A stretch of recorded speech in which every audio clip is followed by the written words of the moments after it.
Hello, John. Thank you for coming back to the channel. Thanks for A having lot, me. a lot is going on in the world. I want to remind the audience, though, before we begin, that in the description box, we do have the links to John's website. So please click the link. That will take you to his website. You can sign up for the periodical and a reading. We'll go over that later in the show, but there's a lot to cover in this episode. Please type in your questions in the chat or join our simulcast on X Spaces, and you can actually ask for the mic and you can ask your question live. So, with that, One more thing I have to add. Um, it's the easiest thing in the world. I've trained myself finally to do it for all of my sources. I just do it, and it helps them so much, and it would help us if all of you who are coming in and all of you that will continue to come in, and when it's also a in repeat, not live, you'll see me saying this too. Everybody, click the like button. If you want to support us, it's the simplest way. It costs you nothing. It just costs you a little movement of your fingers. And I finally trained myself to do that with everybody that I need and source. And so please do that for us because it will bring more attention to and more people. And I would say that this show, whether you're seeing this live or later in the week, this will be the most significant show that I have done with Paul in all these years because of what's about to potentially happen. So we are we are in this year have entered a 24-month period. A crossroads in human history will be the years 2026 and 2027. Things are going to happen in this period, and they're already happening. They're quickening like I've never seen before. We're going to start seeing um, things that we've only, in some places, hoped for and never thought it would be possible to see it actually happening, but equally, nightmares that we have hoped never to experience, like nuclear explosions, will we will cross that threshold in the next 24 months, if not in the next 24 hours. So I will be first. I will begin with some hope, and I want you to, with all the things I'm about to list to you, because I had to actually write them out. There's so many things. I don't want to miss any of them. And I'm also going to read a very important prophecy from my own master, Osho, that saw a lot of this coming back in 1983 for our times. The I want to first say that of all the times I've been having great premonitions of things coming, some of them you can read in my book, Nostradamus, uh, Premonitions of 911, which is all documenting about three or four of my most powerful life premonitory experiences with the future.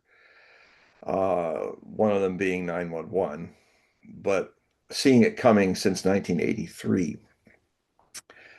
um, is that I have felt, especially after the presidential election of 2024, I had felt a deep, deep dread that something that we were going to destroy ourselves, even deeper than what I felt as a child, my first premonition about the Cuban Missile Crisis when it was ongoing, when I was in my final 13 days of being a 6-year-old.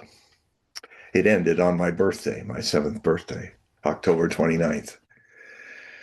1955 was then, so I was just very young. But as I've said before on this show, it changed my little boy life, became a whole lot more grown up and aware of world events and really feeling empathically how close we came to destroying the civilization and leaving behind survivors that envy us who are dead. Now,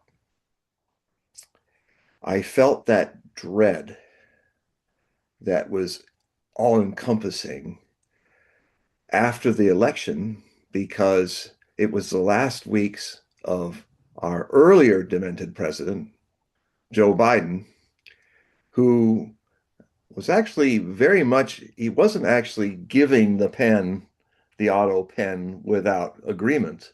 I found out that he was very much into not only not talking to the Russians during this proxy war he was fighting with NATO, using Ukraine as the punching bag, and provocateur of NATO's advance since 1990s, all the way up to the Russian border, which was a recipe for a third world war, which we've been in since 2022 February. We're about to enter in this February, at the end of it, the fourth anniversary and entering the fifth year of this war. What had been happening is that America was starting to, every time the Russians show restraint, these idiots that we have in our leadership misread that as weakness. I'm here to tell you that if Russians acted like we have acted, we'd all have been dead a long time ago, and the few of us left would be envying the dead. So this very dangerous and stupid group of leaders in Europe and in America are basically have bought their own propaganda. They are they are seeing a Russia that does not exist, and they are seeing it as weak, which it is not, and it is winning this war in a large way. Now, the danger is that when the illusions that they hold on to don't bear fruit and reality breaks down the door, like a T-34 Soviet tank broke down the door of many a German home in 1945, and with the crash of that door and the grinding of the tracks, realize that Goebbels and Hitler and all the government of the Third Reich had been lying to them through propaganda about miracle weapons and how we will win the war in the end and all of that. And I see the same annals, the same idiotic repetition in the news of the West about this war. So those who read the Hogue Prophecy Report know that for years now, I have been predicting the danger of a Cuban Missile Crisis that is repeated in our times at exponentially more dangerous steps than the Cuban Missile Crisis ever had.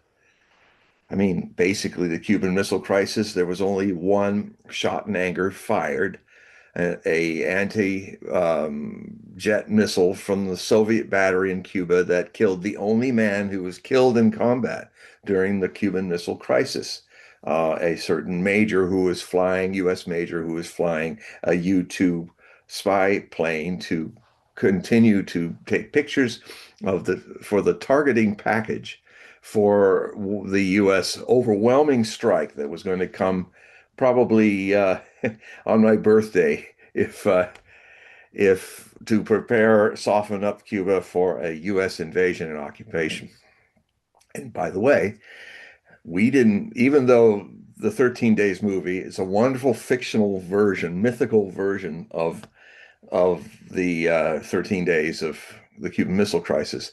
But what it kind of insinuated in the movie, I have to correct, is that we didn't know until the end of the Cold War in officially actually in 1989 that um, and even Castro and even Khrushchev didn't know this, but the Soviet forces there had Frog nuclear tactical nukes that were commanded by battalion commanders in some weird break in the very centralized Soviet officerial control of command and control.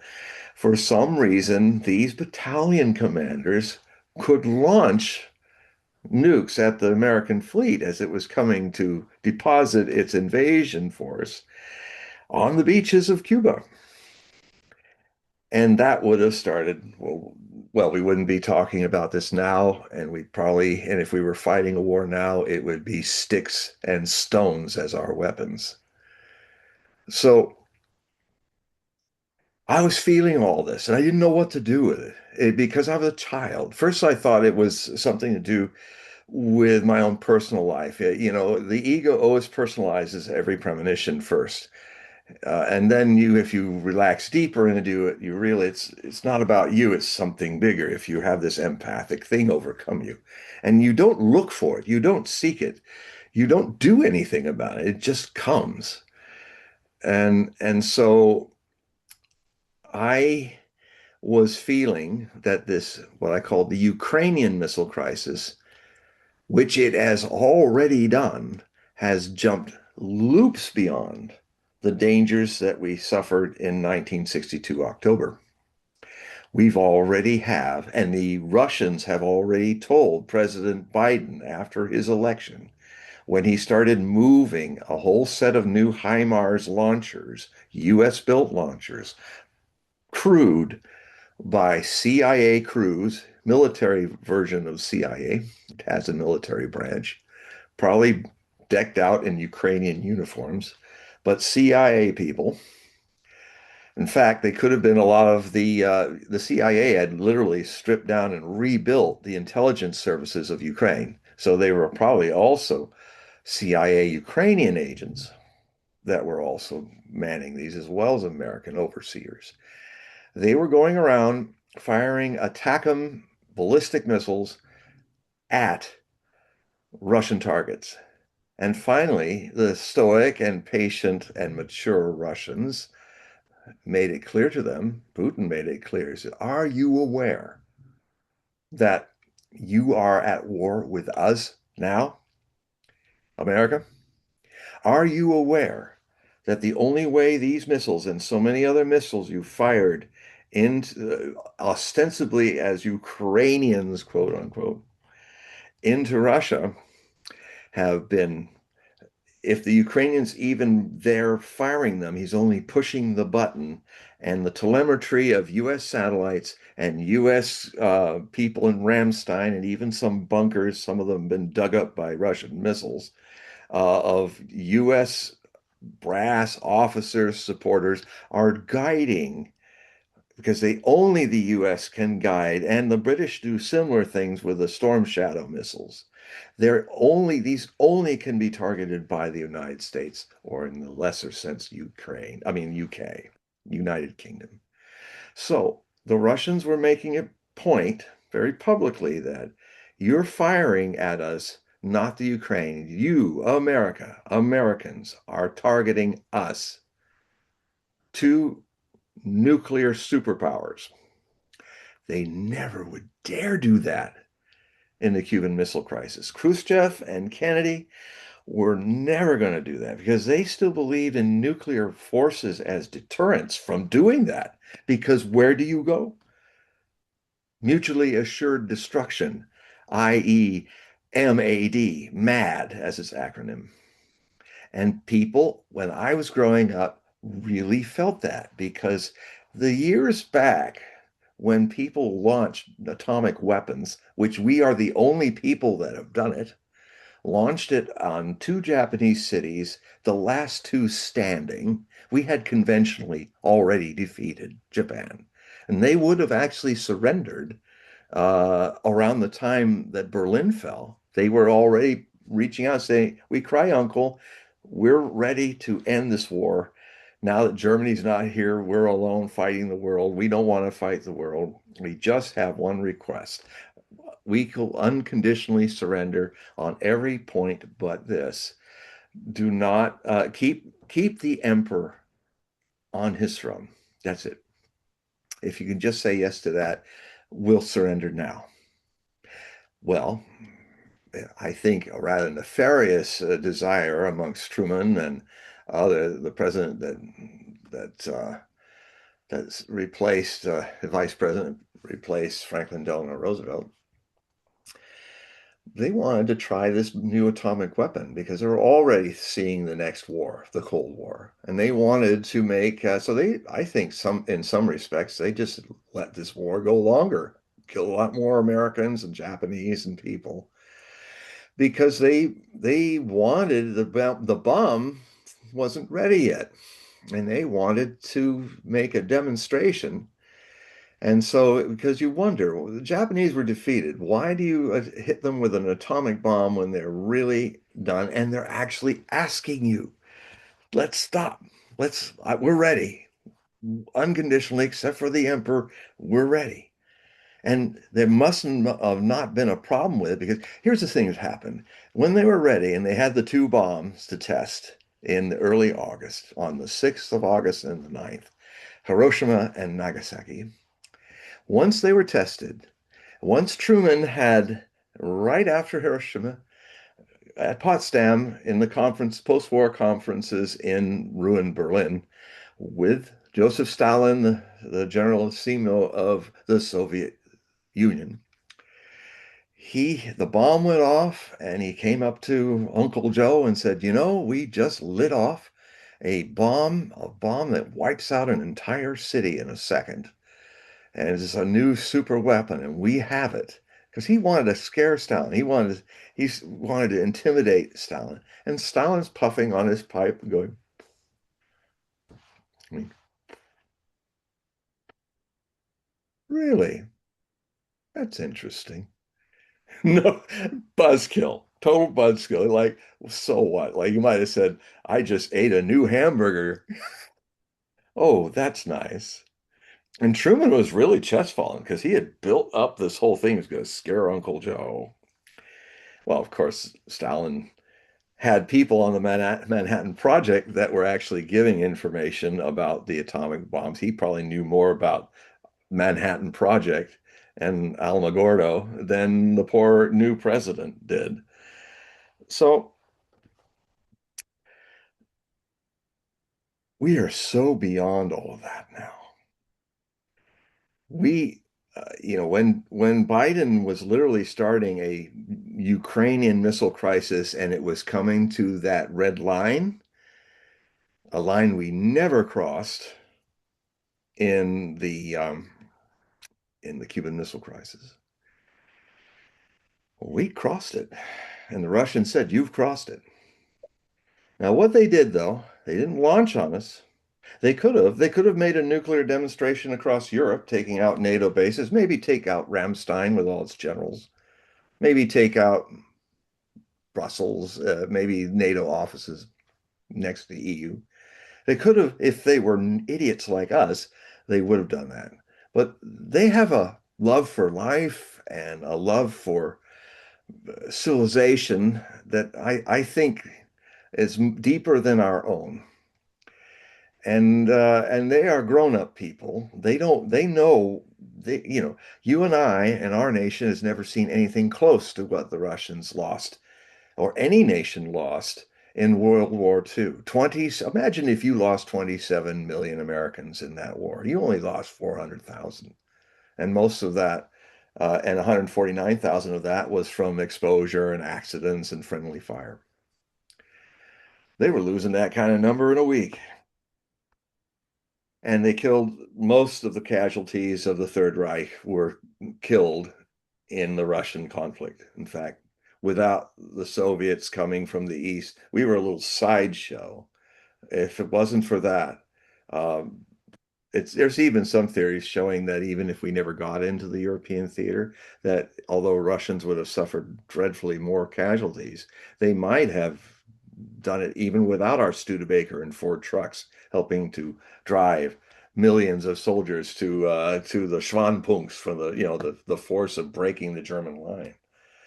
Um, and people forget because they just don't want you to know. But unlike us, who had hardly a shell dropped on us, or maybe a fire balloon in Oregon, or maybe a couple shells that thumped into a Santa Barbara cow field from Japanese submarines, um, the Russians, under fire, invaded by 3 million men and thousands of tanks and planes, the greatest invasion in history in numbers and deadliness, under fire, uprooted and dragged over the Ural Mountains into Siberia and replaced them on new foundations. 600 massive factories. They literally, under fire, being strafed, they managed to move 600 factories into central Siberia, near Ekaterinburg and Chelyabinsk and Novosibirsk and other places, which are now sprawling cities. But they literally took most of their industrial base and put it there out of the range of German bombers. And uh, and we're producing the same in a year or two. We're producing the same numbers of tanks, planes, sometimes outstripping our own industries, which were not being hit by a single pebble from Germany. So what I'm pointing out is these are formidable people. These are serious people. We should be serious in our behavior with them and sincere and not so cavalier to think that you could even win a nuclear war on the so-called weak Russians who are drunk and stupid and don't. I mean, why don't that's anti-Slavic, like being anti-Semitic. It's racist. It's not real. And if you follow that bunk, well, you're going to have a nasty surprise because if they have to launch, if we give them a reality that if this world that they're in, and Putin has said it, if you're out to annihilate us, our nation, then we don't feel this world is worth living without us. So you're coming with us. And if you listen to that, if you become sober and listen to that, and if your leaders become sober and listen to that, then we have a chance. Well, I will be getting to that. So what happened with Biden? Biden was eager, what had blocked all diplomatic communication for 3 years with the Russians. This is something we've never done in the Cold War, the last Cold War. Even at the worst times, even in the middle of the Cuban Missile Crisis, we were talking and the Russians were talking with us. Biden cut all that off for years.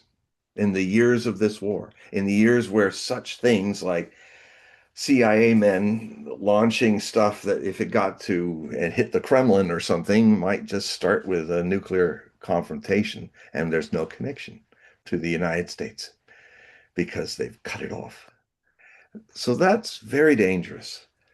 Um, so what happened is I was feeling this dread that, oh my God, now that he's a lame duck president, he's going to really do something as lame as any human being has ever thought of doing. He's going to accidentally, on purpose, get into a Cuban Missile Crisis, a Ukrainian Missile Crisis that has already directly had U.S. Arms firing directly for years at the Russians. And they, in response, which they did a few days after the warning, the Russians who had been monitoring where all the HIMARS were and their crews, within 2 weeks, they destroyed every single HIMARS and all of its crews. They destroyed them. And then they said, you've seen what we did to your people. We can do it again. So just back off. Basically, this thing lingered, this dread lingered until the 20th of January, Inauguration Day, when Donald Trump, 4 years delayed his second term, swore to become president, and Joe Biden was rolled off the stage of history. Then it lifted because now they had not the power to create this, and the Russians had destroyed all their crews, so they couldn't launch any of these things anymore. Where the Cuban Missile Crisis could have seen thousands of dead Soviet soldiers and engineers and hundreds of missiles destroyed, Biden went down as seeing his missiles destroyed in the Ukrainian missile crisis. So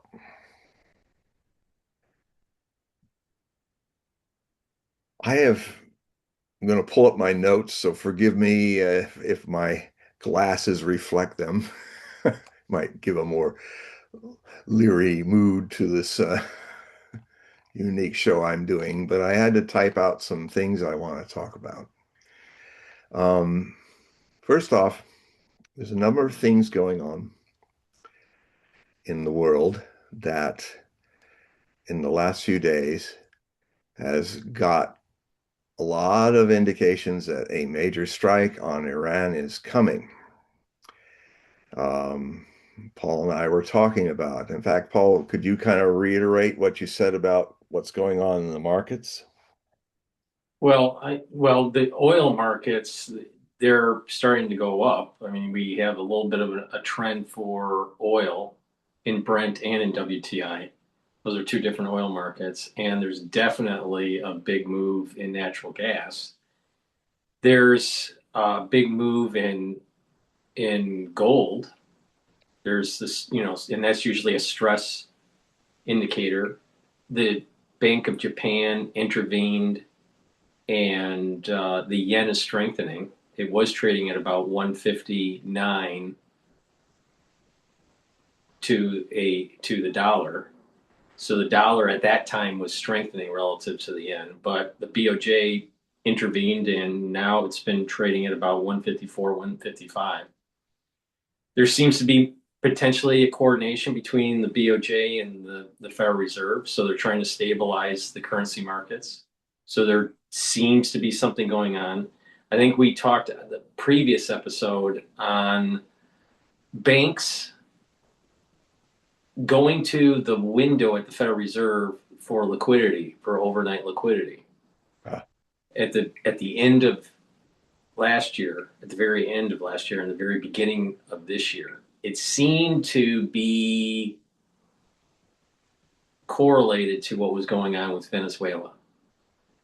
So there's definitely something going on with the banks. There's definitely something going on with the currency market. You're seeing stress being built up in the gold market and in the energy markets. So, just by looking at it from a market point of view, I would not be surprised that we have some sort of military operations very soon here, in conjunction with the strike group from Asia, the USS Lincoln Strike Group, in position. So it could be any day. and just interject that I haven't confirmed it yet, but I think everybody's forgotten that there's already another aircraft carrier in the Mediterranean. I'm not sure about that. I'll check. But some of my sources were saying that everybody's looking at the Lincoln, but basically the aircraft carrier that's off Israel could be also sending a strike in, and that some of the people I follow are saying that that could, because it's close to the supplies in Cyprus and other places, that could, even though it's the perfect situation to have a ongoing strike like we did to Iraq for a month, it's a minimum of three aircraft carriers. But then if you include IUD, I'm probably mispronouncing that. Apologies, so my Arab speaking people. But the major base that's in Qatar, they're getting ready. The other thing that's happening is, which is also quite unusual, is that all the main airline carriers of Europe are canceling all flights to the Middle East, to the entire Middle East. So that's big. Um, yes. So thanks, Paul. I think it's the George Bush aircraft carrier that you're talking about. Yeah, I think it is George Bush. Yes, I think it's definitely near enough to where it could be just Mm. coming right up to the coast of Israel. Probably going to be doing duty of trying to fire missiles to try to knock down any of the Iranian missiles that may be coming. Of course, this brings me to another, what makes this so damn dangerous is Trump, what I've got to understand is, I mean, Trump is under tremendous pressure from Israel because he's basically bought and sold by Miriam Adelson and our Congress, almost every member of it, bipartisanly, take huge amounts of money from AIPAC, which is basically a front for Israel, trying to convert America first to Israel first. And a lot of Trump supporters, both young Democrats who voted against the Democrats and also the MAGA people forget that the people that actually got Trump into office were all the swing voting Democrats who said enough with Kamala Harris and all this and this woke stuff and all. And they voted. They took a chance with Trump. Now the uh, the problem here is that I've heard that Trump had said to Netanyahu. First, the backstory is the story is that the reason why Trump did a kind of showbiz demonstration over Fordo and all the nuclear places, and then declared victory and bombing, the with B bombers, B-2 bombers. Um, the reason that keeps coming more and more up is when Iran in June was Friday the 13th, when Iran was able to recover from the surprise attack and decapitation attempt, which failed. Well, it killed a lot of people, a lot of civilians too. They got their radars back online, and then they started, by the next day, they were throwing in missiles, which were still not their best missiles. They're just using all their junk missiles and literally exhausted the Iron Dome, the THAAD system, and also David's Sling. All in short, these are the names of air defense systems that are supposed to make an Iron Dome over Israel, which were completely exhausted in 12 days. And I don't think they filled them much because the big story here is, folks, and now this is why the carriers could get very busy because we have mountains of bombs for our jets that they can use. But when it comes to missiles and defensive missiles and all that, we've exhausted, and Europe has completely exhausted its reserves of missiles. So if you've run out of conventional missiles, and keep this thought in your mind because I'm going to come back to it a few times here, everybody. When you've run out of conventional options, what option do you have left? When your president says to Netanyahu, who back in June of called him up and said, if you don't come in and help us, we will launch nukes on Iran. So he came in.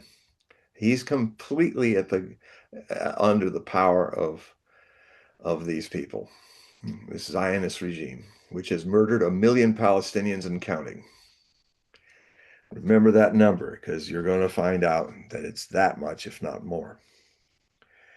Um, he said this time around, talking with Netanyahu when he came, he said, I want it clean and decisive. It has to be fast, clean, and decisive, this decapitation attempt or what you're going to try again. Now, certain things to think about here. This is not going to be a surprise. This time around, this Iran's just gone through their Pearl Harbor last year in June. And like we did, they woke up. The sleeping Iranian giant in the Middle East woke up, united, and now they've even survived a couple even more egregious fifth column attacks where these hooligans and people, a lot of Kurds and others who came in heavily armed by Mossad with 30 to 40,000 swift white radars to snuck into the country so that they could communicate and coordinate their acts of terror. I saw stuff. If you go on X and look at some of the stuff that happened, I mean, I saw these people, they were just on freeways in Iran just firing at anybody. And you could see this poor driver, he's not even looking at him, and suddenly there's three bullets in the window, and then he goes rolling off the freeway. And they were just, I watched them come in and just uh, run in and start destroying shops and beating people. And it was criminal. It was an invasion of terrorists. They burnt mosques, they burnt banks, they burnt businesses. Um, and then they'd run off, coordinated by SWIFT, to do something else. Well, the Iranians shut down their internet system, and with the help of the Russians, who know how to shut down SWIFT, they taught them how to do it. And the SWIFT went blacked out, and that was the end of this insurrection. Now you'll keep hearing the Westerns saying, "Oh, they're still doing more and more." No, no, it's been down for a couple of weeks now. And even though the Iranians promised not to execute the thousands of people that did this, well, we'll we'll see what if Trump is going to honor his side, because don't hit us with attack. We won't do this. Now it's clear that Trump's just lying again, and they're going to go in. I mean, Trump's a tool of the Zionists. He can't. He's not our president. He's the viceroy of the United States. He's the Zionist viceroy overseeing the United States of America with his viceroy Congress. Um, and that's reality. And it pains me because I'm half Jewish and have a lot of Jewish heritage, and I don't like this. But there it is. So decisive. You want to be decisive. Well, you did conventional, didn't work. You you tried to blow up the Ayatollah and actually wounded the president of Iran, Pezeshkian. Killed hundreds of scientists, killed a few hundred generals and officers, but they have a system where the gaps are plugged immediately. It's in depth, their command structure, so you didn't stop it. And then they responded, and I think made a mistake when they stopped bombing after 12 days. But I imagine they did it. It was a stop. That doesn't mean that because they've already been in this missile war with Israel. Israel's missile war against Iran started on April Fool's Day in I guess 2025. And this 12-day war they talk about, I call it the 12-day campaign in the bigger war that's been going on since April Fool's Day, 2025, as one of the campaigns of this Third World War. So the what options does either Iran or Trump have? You can't do anything that it didn't work before. This rinky-dink attack on Venezuela just to grab one guy, declare victory, lick your lips for another Nobel Peace Prize potential, and nothing has changed in Venezuela. The same government is there. The Maduro government is running. Nothing's changed, and it's just hanging there. So, I mean, if Trump is trying hard to be an international clown, he's doing a really good job of it.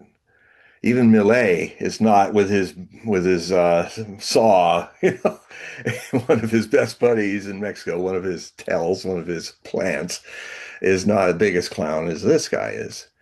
But he's a doomsday clown. That's that's not that's a tall comic performance to exert a laugh out of rather than tears and terror. But anyway, he is. Uh, so I'm looking at the Israelis. I'm looking at Trump. That both leaders don't have, as far as I see it, any other option of success really taking out Iran's command structure and political government unless he used nuclear bombs. Now, Israel had a little earthquake in the Negev desert a week or two ago, and it kind of unusual place for earthquakes, although Israel's with the Rift Valley of the Dead Sea is definitely a high earthquake zone, so can't rule that out. But it could have been a test, just to give a little nudge out there so maybe they're starting to test their nukes very near the nuclear power plant in Dimona that has been the mother of between 200 to 400 nuclear weapons. Probably a lot of them are Hiroshima size. I've heard that they even have nuclear suitcases, and that, when I researched it for my book, Nostradamus, The War with Iran, which I began writing in 2007 and published in, I think it was September of 2007. I've updated it a few times, and I'm now on the verge of seeing all that work, all those prophecies of Nostradamus, which were in the clear so much more than the others. Something Nostradamus doesn't do unless it's a really serious potential future detour or crossroads in our future. The crossroads are always captured by his prophecies. And the fact that he would obsess so much on Persia, the classical name of Iran, Iran means land of the Aryans. Um, it was, and that there would be a great fleet sunk in the Arabian Gulf, melted and sunk. He talked about the sons of Ishmael coming out and fighting an enemy in from coming out of Carmania. Carmania is the 16th century name for the Iranian side of the Strait of Hormuz. And sounds like they were like went out in their small boats and shut down the Strait of Hormuz, which would thus cut off 45% of all oil imports. Now, they've openly said this time, if you strike us again, America and Israel, we will go all the way. They've said we will hit and destroy all your bases. All those 50,000 men and women in uniform, Americans, are going to see missiles, cruise missiles, and other hypersonic missiles slamming into their bases across Iraq, across Kuwait, across Qatar, across Saudi Arabia, UAE. That's going to happen. You so they're going to hit, the dome in Qatar and the big U.S. air base there. That dome was struck in the June attacks. There are only two domes, radar domes, one there and one in Kuwait. That if you strike those, you've blinded half the radars of the U.S. forces in the Middle East. So this we have a situation where, by the way, Iranian missiles have already shown they can reach into the Eastern Mediterranean. So if the George W. Bush is there, um, they have missiles, hypersonic and ballistic, that can sink that too. So you're looking at 10,000 sailors, 5,000 apiece on two aircraft carriers that might be down in Davy Jones' locker. Added to that, thousands of others from the missile frigates and other places. You have, of the 50,000 people that are scattered in bases all around the Middle East, you're going to see a significant loss of U.S. lives. You may see in one day more people killed in this war than all 10 years of America's occupation of Iraq after our Bush, his son, decided to fight a war of aggression against a war of choice, a war of conquest, Operation Iraqi Freedom in 2003, to occupy Iraq and nation build it, even though the people of Iraq did not ask for it. You, this Wars of aggression used to be what we hung Hermann Goering for in the movie Nuremberg, the wars that where you made a choice to go in and violently take over another country was considered in international law to be worthy of hanging in the Nuremberg trials. The surviving Nazi leaders caught the choke on that one.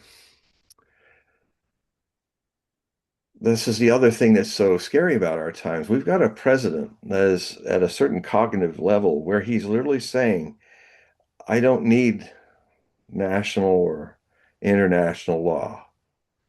My morality is higher than the law. My moral understanding. Now, that should have got him certifiably taken out of office by the 25th Amendment right there.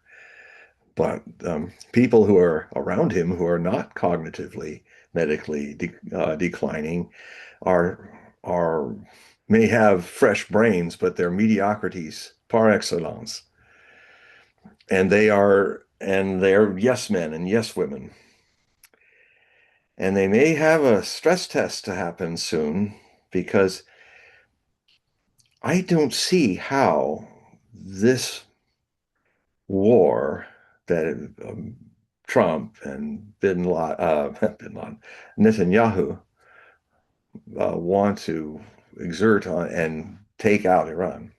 Because, well, that's by the way, the Israeli government is not for the Shah's dumb son, a real piece of becoming the new Shah of Iran, bringing back the Savak, which were even worse than the Nazi Gestapo in Iran. There's no way Iran's going to even tolerate that. But the other group that doesn't tolerate it happens to be the Israeli government. They say, no, we want to decapitate it and see Iran broken up like we did Syria. We want Syria on steroids. Break it up, destroy it. They're the last threat, perceived threat that they have created by behaving so badly in their own neighborhood. And there's a classic thing going on here. It's kind of, I mean, Netanyahu reminds me of another famous gambler from the last World War. Adolf Hitler was one of the greatest gamblers. He knew the risk of what he was doing. He knew that if Germany didn't win the war, and he warned his generals before it started, if you don't do this fast and fanatically, all of you and me will be dead, and Germany will be a cratered lunar landscape, or we will win it all. All or nothing crapshoot. Well, Netanyahu has shown himself to be quite deft at following that same crazy crapshooting because he is, like Hitler, he's doing insane things. And normal people who are more clinically sane than him can't, just like with Hitler, they can't anticipate him doing what are just really bat doo-doo crazy things militarily. And so, for instance, give you an example. When Moscow almost was taken by Germany, Stalin and the Soviet forces had centered around a defensive battle because uh, a sane man would think, well, Hitler's going to try to take Moscow in this new spring summer campaign. But he didn't. He went south to Stalingrad. And that totally threw the Russians didn't have anything down there. So stuff like that, you know. What eventually happens with people who use their own madness as a form of genius is that people kind of, after a while, get to know what you're doing. And by the time 1943 was around, everybody was on to Hitler's game, and Hitler could not adapt. He was too stubbornly Taurus Aries cusp to change his strategies and stay ahead of them. So, so the Netanyahu has gotten away, even I would say even more than Hitler got away with. I mean, he's managed to. It's quite remarkable, actually. It's a formidable madman with a method.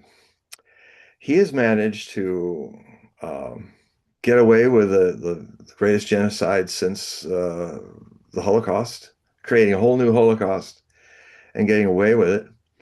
Um, and he's really close to pretty much, give him another year and there won't be any Palestinians left there, except for bones.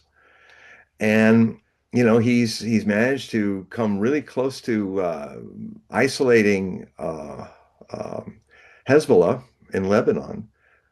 He broke the connection that Iran had with Hezbollah as its proxy on the northern Israeli border. He's defeated that. Netanyahu has managed to take down Bashar al-Assad's regime in Syria and collapse it and even gain territory from it. I mean, I could see him in all these things being like Hitler, saying, "Well, I won this, I won that, I won this," and now his Soviet Union is Iran. I mean, Hitler had won all this stuff, and now the Big Apple, the biggest thing, the source of Judeo-Bolshevistic communism, which is what he saw them as part of the Jewish cabal to take over the world. It's all ridiculous, but he believed it, and now he was at the threshold, and so he talked himself into it. He said, all we have to do is kick the door down of the Soviet Union, the whole rotten edifice will fall down.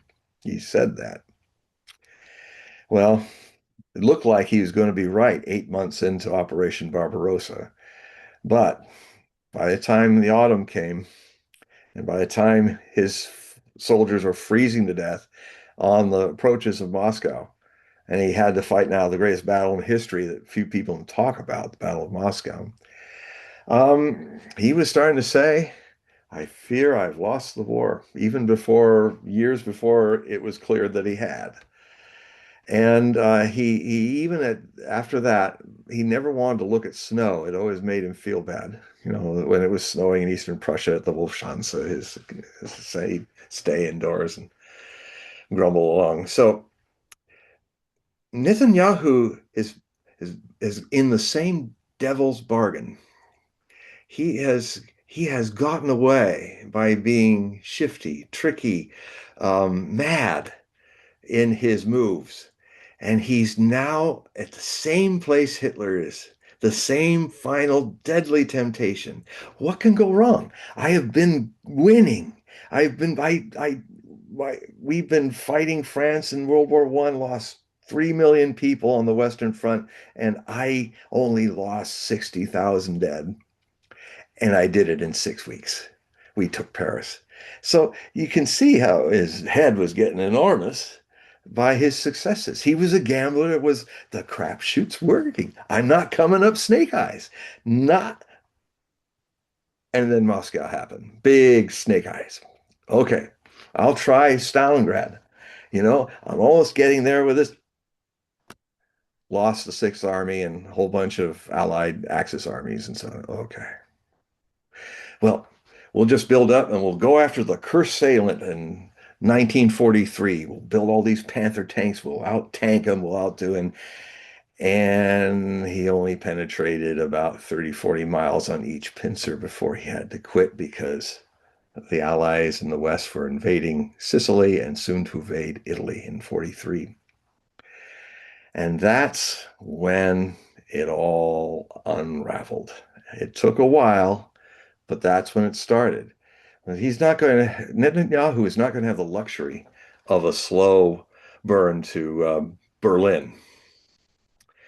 He's looking at Iran, and in a way, it's the way he set up his mad campaign. It's an all or nothing thing. If he doesn't win this, he's going to be in jail if he's lucky enough to still be standing and his nation still be standing.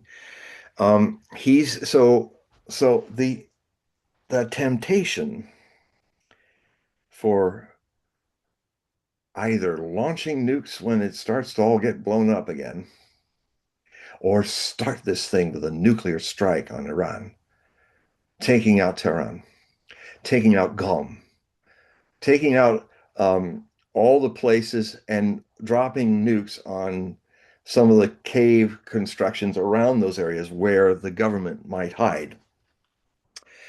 I don't see how Trump or Netanyahu can succeed in Iran unless they start, since Hiroshima and Nagasaki, an atomic surprise attack on Iran.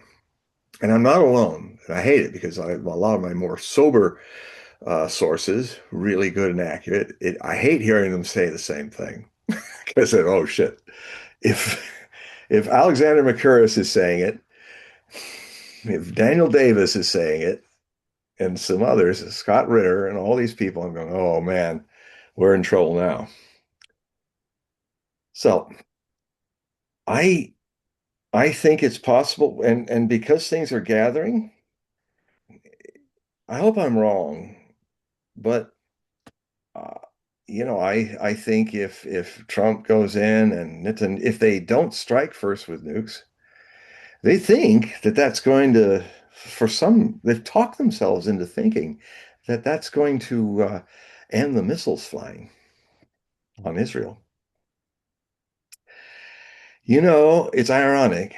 One of the Trump's first outrages early um, in his administration was that he assassinated Qasem Soleimani, who was the general that defeated ISIS using Iranian and Iraqi forces that died by several tens of thousands to liberate most of Iraq and Syria from ISIS, who has now, by the way, been let loose. All the people, the new ISIS commander that's running Syria as its commander, Jolani, he freed tens of thousands of Syrian soldiers last week. So now they're out of prison. They're back in their uniforms. I wonder what they're going to do next. Maybe a war in Lebanon, maybe a complete destruction of Lebanon. Who knows? They'll have to get through um, Hezbollah.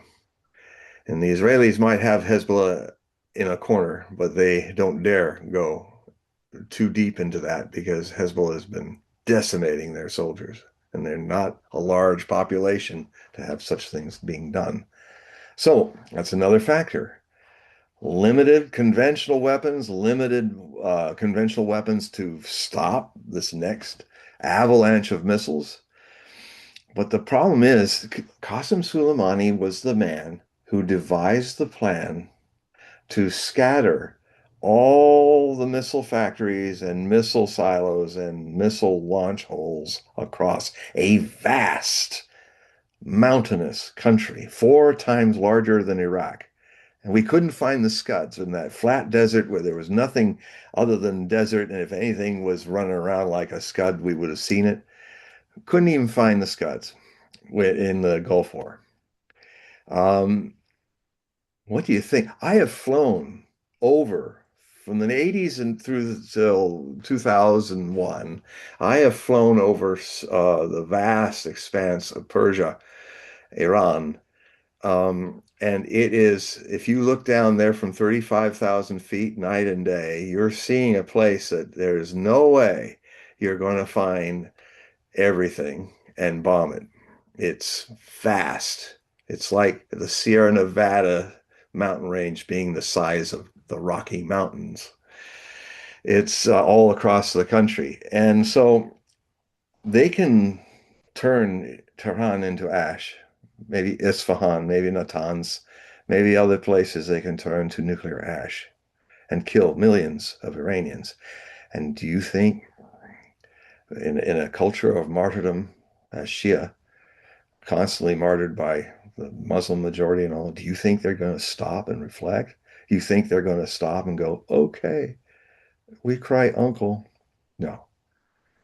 They're going to launch on you and with their conventional weapons until there's nothing of you in the Middle East left, whether you're American soldiers or you are uh, Israeli soldiers or Israeli citizens. I mean, the thing that could happen, some of the scenarios that could happen are quite chilling.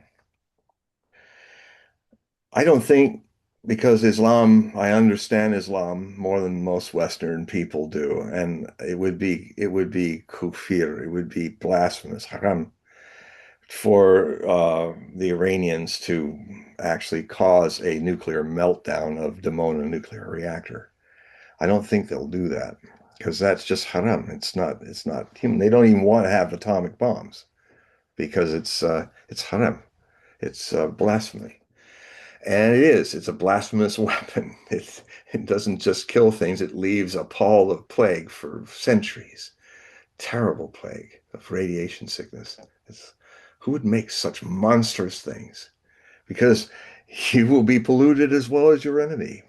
It's mutually assured destruction. What could be more satanic than that? But in fatwa law, if you build them as deterrents, knowing that they are evil, but you're saying okay because if your enemy is building them and could use them, your deterrent is to have them too. So I wouldn't be surprised if they had some. I don't know though. The the basically what could happen, even I'll tell you this for sure, if Dimona is not struck, all of its transmission lines and power uh, stations that give Israel electricity will be utterly destroyed. Dimona will be still there. It will not melt down. Because if it were, the you would have a Chernobyl situation in the Middle East. And it now by accident it may happen. I don't know. Things happen in war. But if it happened, that would cause a nuclear radioactive cloud that because the winds are usually from the south to the north, which would spread that cloud across the entire length and breadth of Israel, making it uninhabitable. For get this coincidence, Paul, probably 270 to 200, 300 years. That kind of, if you folks remember some of our talks about the window of a more peaceful, God-granted, God-blessed return of his people to the land of Palestine, and for the third temple either to come down onto the mount or be in your heart, as a lot of Torah rabbis and Torah worshippers of Judaism, including myself, are into.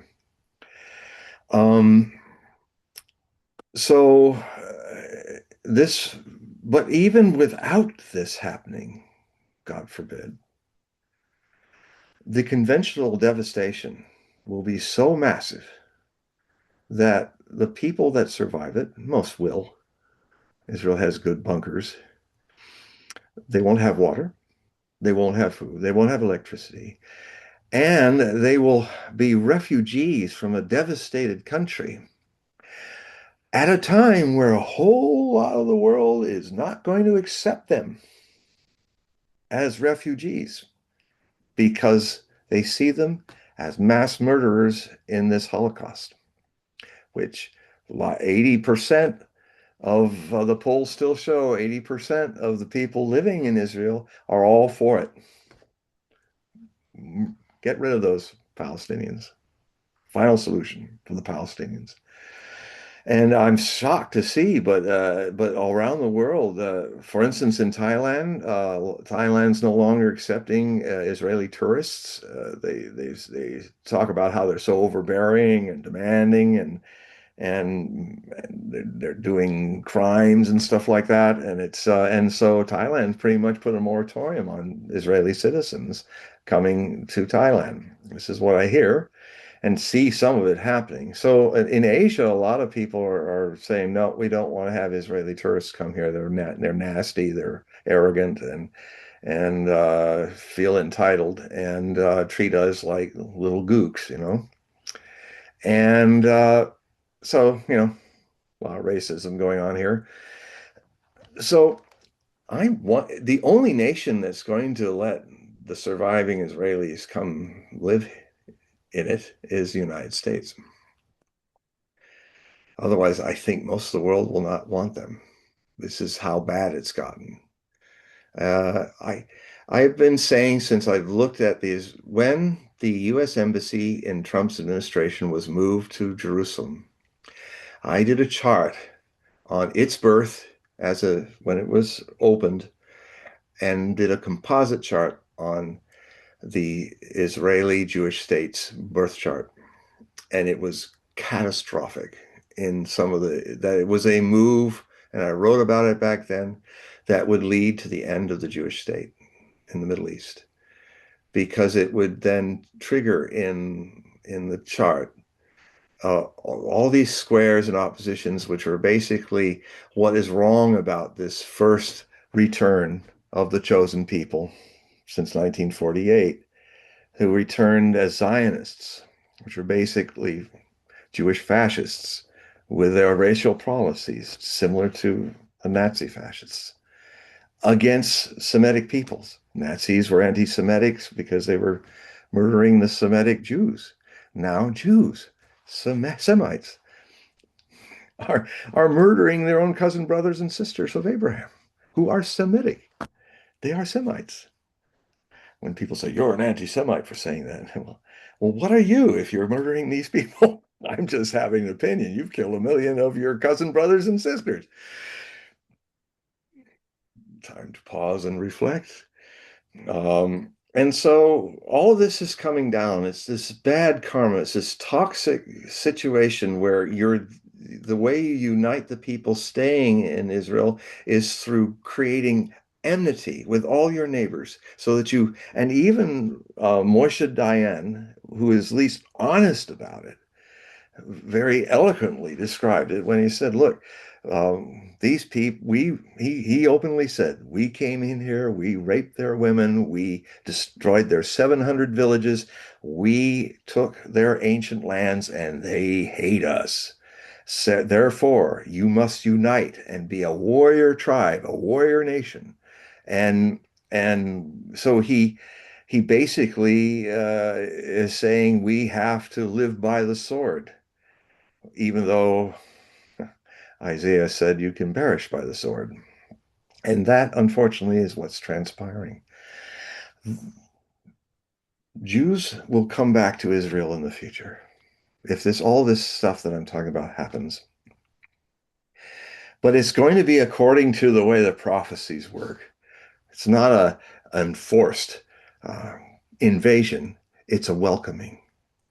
And when they come back, so many Jews were coming at the turn of the last century, and and the Arabs and the Palestinians were helping them set up find where water is. They were good neighbors. And I believe this will happen again, that Israelis will come back, and this time around, they won't be murderers and rapists and genocidal. They will be living with their cousin brothers and sisters in peace, and they will return. And whatever happens to the temple will then happen in its own accord, not in your ego's desires. And so I see that happening, but we've talked about this theme, Paul, before, that we may be seeing in the next hours, days, weeks, months, or year, 2 years, a second diaspora, time to come back, reflect, and wait for the Lord to give you indications, not your atheistic Jewish Zionists who don't are not practicers of Judaism. They've even said, some of their greatest leaders said, it's not about God. It's not about the religion. It's about the land. That's everything. So they don't. They just do that to go through the motions. They're not spiritual Jews. Um, the spiritual Jews and the vast majority of Jews are with me on this. And there's amazing guys who've been watching, amazing rabbis, one in New York and all, who really explain the whole situation beautifully. Um, and I'm with them. My Jewish heritage is with them, not with these Zionists. So, so things to look at here in my list. It's possible we may see if Trump actually says, well, we'll use nuclear weapons against Iran if they're losing this thing. If he's pressured by his Israeli handlers to do that, we may see a situation where he has to stand before Congress and deal with the 25th Amendment. It'll be all depending on whether, some people in his cabinet who are not the yes men, like Tulsi Gabbard and some other people, and possibly the vice president, although I'm not sure anymore, um, that they say, no, Mr. President, you can't do that. You cannot launch nuclear weapons. And he says, well, I order you to. He says, we're not going to follow it. And then maybe they'll take the next step and say, I think we ought to give you a cognitive test and see if you are actually capable of being president of the United States. I think he cannot last his 3 years. He's going so fast. It often happens with very powerful men who kind of thrive on stress. As he has often said, I thrive on stress. Well, the downside is when you're in your early 80s, late 70s, early 80s, um, it'll it'll thrive on you in a different way with a rapid decline of physical health, of mental health. And so we're facing that. The other thing is that all of you think this is going to be far away from your lives, wherever you're listening to me, if you're not in the Middle East. If the Strait of Hormuz is closed, and if the oil refineries and infrastructure of the Middle East is destroyed, you're going to be in a whole different world when it comes to being able to drive and fly and do a lot of things. The other thing that's happening is this will be a huge shock to the global economy, especially the West. Not so much China, not so much Russia, not so much the BRICS nations. So that's another thing that's going on. The other thing too is that if America actually does what it did before, but in a worldwide watching, launch nuclear weapons, we're the only people that have done it. And if they and the Israelis do it, the whole world, if you think people are moving away from the dollar, moving away from US bonds, you got a surprise coming. The You could see in a year all the things that support our US dollar by making people use it, by sanctioning them if they don't, by us making it toxic. You're not hearing this information on CNN or Fox. You should expand out to some of my sources. If you're a member of my Hogue Prophecy Report, you'll have all the links, and then you'll have their links, and then you'll have their links. I use my work also as a doorway to a real set of newsmakers and news chroniclers. So I contend. Don't have an opinion for or against it. Try it out. See how much of what I'm saying is BS or not. So by becoming a member of the Hope Prophecy Report, a subscriber, then you'll know. I have all my sources, you'll know. And what's happening and what I've been reporting on is that there's nobody's running for U.S. U.S. What do they call them? The bonds or things of that because we're going to see that run out. What that means is that the United States economy in this year probably by autumn, is not going to have the bonds, long-term bonds, basically depositing our excess debt on our customers because they won't be using the dollar. It's looking like my prediction is happening, that the yuan is going to become a kind of alternative, not a global currency. The Chinese are smart enough not to do that because there's a burden that comes with being the global currency. Well, they're going to do something that's kind of in between that. Uh, what's happening is Russians buy Chinese products with yuan, and there's a new system that BRICS is coming together, and this one will really be better than SWIFT, the one we use in the West, and it'll pretty much use yuan as a conduit. Your national currency converted to yuan, which the Russians and the Chinese will use to give oil and food and products. Russia's the breadbasket of the world as well. Um, and so, so I don't think the It's nations. interesting that you're bringing this up, John, Mhm. because today in Asia, there's actually a financial conference that's taking place. And one of the representatives for Japan's banking industry, central banking industry, did mention about these new facilities that they're starting to create where their trading partners, they're reaching out with other trading partners to use their currency. Yeah. Yeah, it's it's a simple thing, but it took a long time for people to realize, and the circumstances had to happen, and certainly large superpowers that were more benevolent about this rather than usury about this, Russia and China.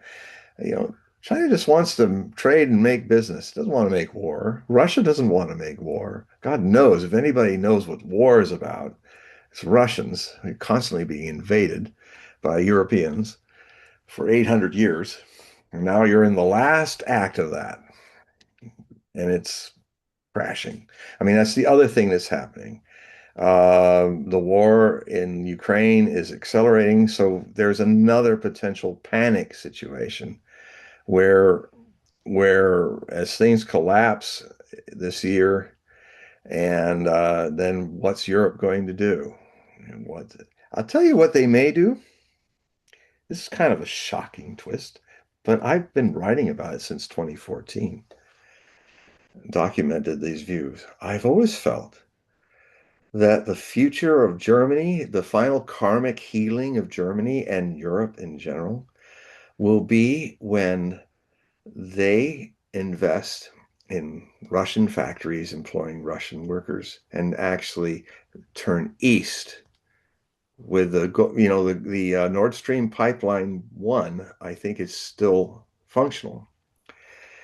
I really see if Trump uses nukes or goes into this ruinous war in the Middle East, which upends the economy, I think it will happen that the Europeans will look east and they will turn their backs on the United States because the United States is turning its back on you. When the United States sooner or later is going to drop NATO like a bad habit, it will then pull 76% of all the resources financially that makes NATO survive, which means none of the European NATO members, when America backs away, can keep NATO going a day after. So there's two choices. You either fool yourself into think that you can fight a war when you've exhausted everything and your industries can't produce what Hitler could produce because they're basically gone. You've let them go to seed. You've shut off your nuclear reactors. You're closing down Volkswagen. You are and Siemens, and that is the heart. The German Reich is the Bundes money is the backbone of the euro. So your euro is going to go down. So make love and vacation, not war, Europe. Become at least for now the place where everybody in the global South, China and Russia want to go to vacation because of your lovely palaces and beaches and all that. You don't have any natural resources, so you might as well use your vacation resource to keep your countries going. But you won't have anybody protecting you from Russia, and maybe then you'll recognize that you don't have to worry about Russia. They have never invaded you. You invade them for 800 years. They don't want to invade you. They've got 11 time zones. It's like it's like 12, 14% of the Earth's surface. They don't need more land. There's only 150 million of them. What are they going to do with all you 500 million fools? They're not going to conquer you. This is just so silly. And maybe it will take, and I'll finish with this on a good note. Maybe it will take this shock to wake you Europeans up and dump those idiots that in the next year or two out of office. Close the EU because that is a technocratic dictatorship. Once you gave them the power, they rule over you like dictators. Shut it down. It's really ripe time, and the astrology is in favor of it, of a second French Revolution, which spread across all of Europe. It can be peaceful, but you gotta take these people out of power and wake up, start becoming mature again, stop lolling and let other people run your scene. I mean, Europe has become so weak.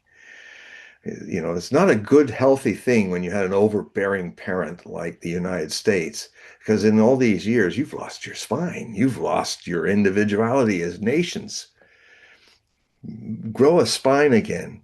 Wave bye-bye to the United States and NATO and the EU. Find different ways and turn east because your destiny is east. I've started saying that in 2014 before all this happened. And now it's clearer to me now than ever. The other thing too is that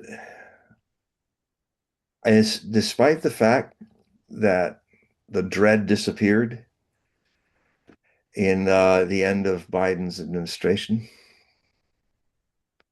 and despite the fact that it looks like we're really going to see some fireworks, really scary stuff, I don't have that dread in the pit of my being. I don't know why I don't have it, but it's not there anymore. It's almost like these next 2 years now it could change any moment, but I'm saying I'm rather surprised. With the stuff that's going on now, and I'm not in denial. It's not there. It's the Cuban Missile Crisis not in my gut at 6. It's not there. So I'm wondering if what happened at the end of Trump's administration, that Ukrainian missile crisis, for some mysterious reason, has ended the danger. But we are going to be scared a lot in the next 2 years, and it's good. Scared straight. It's almost like the guy who could have hit the guy with his first punch wasted it, and now the fight's even louder and the threats are higher, but he's just not going to win the thing. I bring back this idea, this very mystical idea that all evil and discord and stuff have their alchemical purposes for us if we live the art of living in the right way. There's nothing wrong with being scared if it wakes you up. There's nothing wrong with it. If all this stuff is about to explode in the Middle East and it's going to upend everything, you may all wake up. You will be alert. The Cuban Missile Crisis was the seed of fear that planted the Enlightenment that eventually, over the next few decades, ended the Cold War, made people aware. In fact, we were in more greater threat in the late 80s than ever we were in that time of the Cuban Missile Crisis. We had 72,000 nukes on the planet. We could destroy the planet 20 times over. They were piled up everywhere, and mostly the Soviet Union, United States. And at the same time, as Scott Ritter was out there in Russia dismantling them, we had created intermediate missiles like we are doing now by breaking the INF Treaty. Trump did, America did, just walked away from it. Now, Russia said, well, okay, then we won't create intermediate range missiles that could be nuclear tipped and place them in the European arena if you do not send the same. And so we will put a moratorium. They're doing the same thing about the START Treaty, the new START Treaty. We will not add MIRV warheads to our 1,600 delivery systems if you don't. But if you do, we'll add them. So for 3 years or so, this was going. Now the United States is putting intermediate range atomic tip missiles in Denmark, and they're adding more. And so we're back to 1987 when we were really more close to blowing everything up then. So my point being here is we're really closer than that time, just the same. But it's like it's a fight that's may not happen except for all the shouting and threatening. It's possible. And we're going to even see these people, these idiots, try to take us over the edge many times. Not the Russians, not the Chinese, not the global majority. Most of the world is out of this insanity, but we of the West are having a hard time letting go of 500 years of colonial dominance and social economic dominance. It's over for that. It's moving back to Eurasia and the South. And we can be a part of that in a peaceful way and have a significant contribution to make, but forget the hegemon. Dump the hegemon. And so uh I will keep you in touch if my gut starts to get a different message. But I'm kind of shocked and surprised that as we are now really coming to some very significant upheavals, historic and life-changing for the human race, all of us, I would think that I would be on the floor with this gut thing driving me crazy, like I was before 9/11, like I was when I was 6 with the Cuban Missile Crisis. I'm definitely feeling the aggression and the threats. It's almost like some bullywimp who's making all the moves.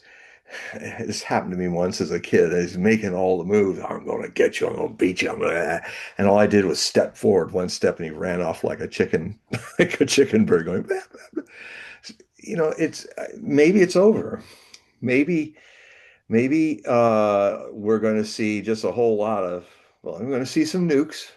You're going to see some nukes that are dropped. I definitely feel that. And you know what? That could really be good because that could scare you, me, and our leaders straight. And then that changes things. And then this will be a much bigger scare than the Cuban Missile Crisis ever was. And it will be ongoing for 2 years. It'll infect our DNA. It will make us more alert. It will make us more suspicious of all these warmongers and hegemoners and people like that. So I'm strangely hopeful, even though we're about to see the doo-doo hit the fan in a major way any moment now in the Middle East.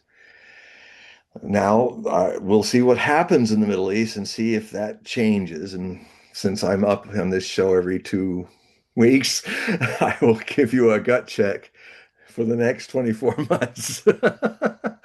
If we're still doing this that long, which I hope we are.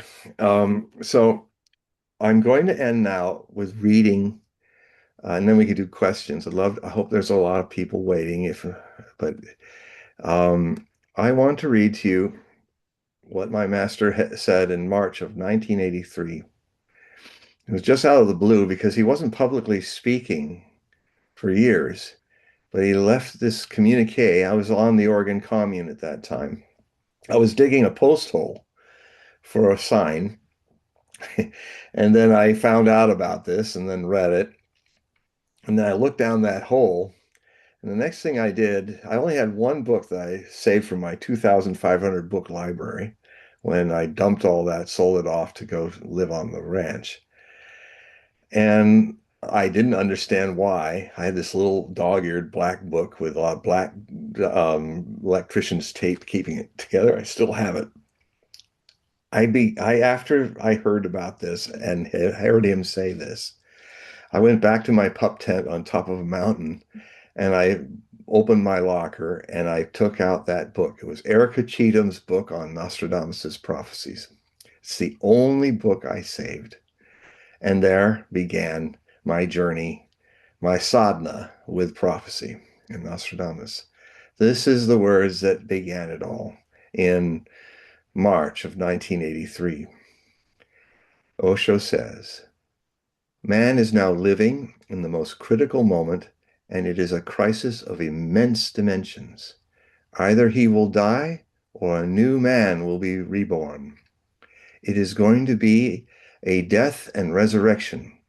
Unless human consciousness changes totally, man cannot survive.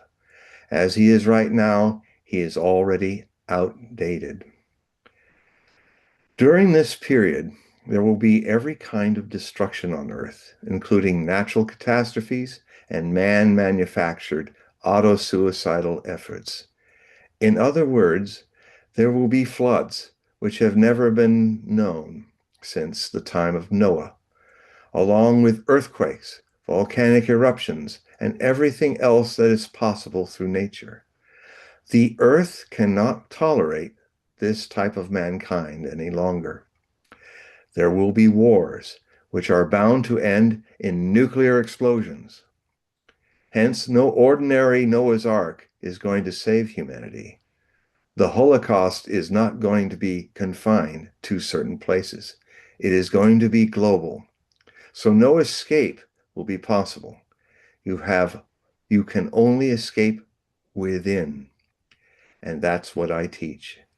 I do not teach worship of God or any other ritual, but only a scientific way of coming to your innermost core. And that's what I do with my readings. Often what happens in my readings, which is I do on Zoom, which is also linked on this Paul's website here in the show. My other work, which is not so well known, is to share these remarkable meditations of Osho, which are really tailored for the needs of a world that is mind amplified, too mind amplified. They're fun, they're playful, and they absolutely are capable of stirring a spiritual revolution inside you. And so my readings often come to my sadhana as a meditator. Um, Osho gave me the name in Sanskrit, Swami Dhyan Arjuna. That means Master of Meditation's Innocence. Master of Meditation's Innocence. And that's also what I share in these readings. So, sign up and we can have a one-on-one, just like I'm having with all of you at once. So, again, the beauty of us reaching this Noah's Ark situation is that going to the center of your witnessing consciousness is the thing that could do more to literally change the course of history by doing nothing, but being, loving, just here, just now. The consciousness is like a candle in a universe of darkness.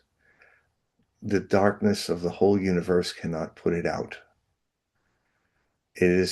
Consciousness is like a light that cannot be put out.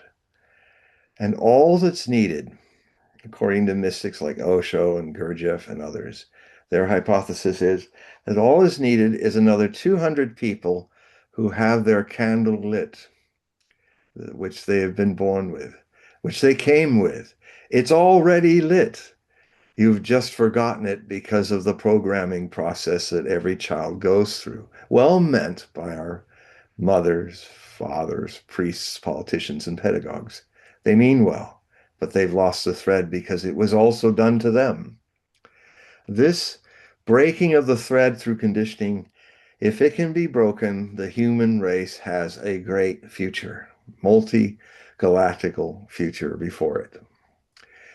And we can make this earth a paradise. It's very simple. We just have to reconnect with the gift that we brought into this world, the gift that every child has, Buddha nature, Christ consciousness. It is coming in the package of every child, and it is not lost, just coated over by ego and programming, which can be witnessed and then it will fall away on its own accord. So consciousness has a quantity, consciousness has a quality, consciousness has a quality that can counter all the darkness that's descending on this world right now. That darkness cannot put out the candle of at least 200 more than the average of us becoming fully lit. And even if you're not fully lit, if you are doing the meditations and living in the world through that without being of the world, totally engaged, no escapism here in these kind of meditations.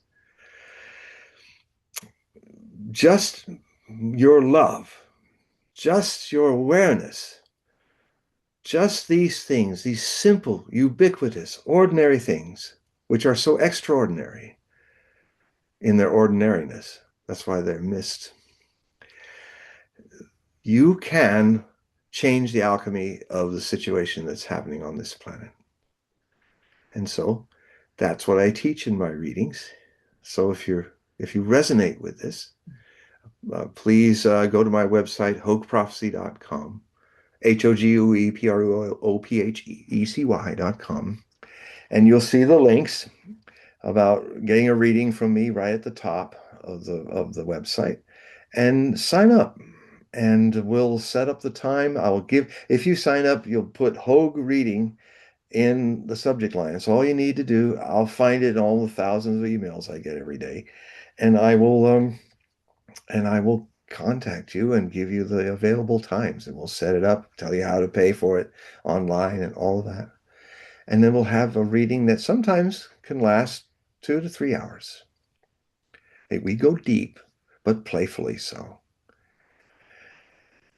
So, thank you everybody for listening to this important message. And now, is there anybody so thank you for patiently waiting if you've been waiting. Does anybody have a question or a We comment? have quite a few listeners that are from Canada today. Ah, right.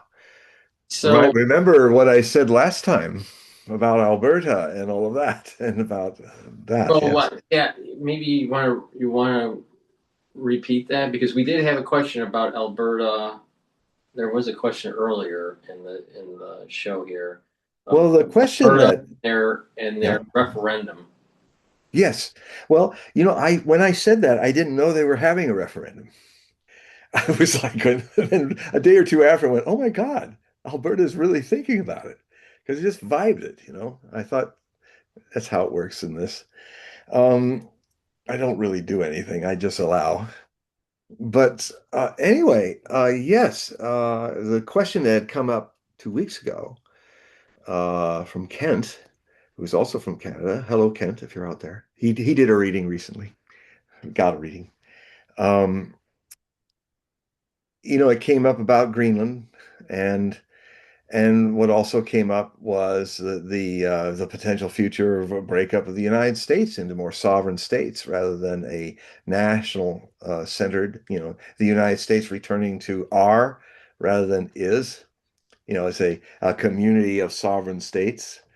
And then we got on to the subject with Kent's question about how would Canada break up? If would Canada break up?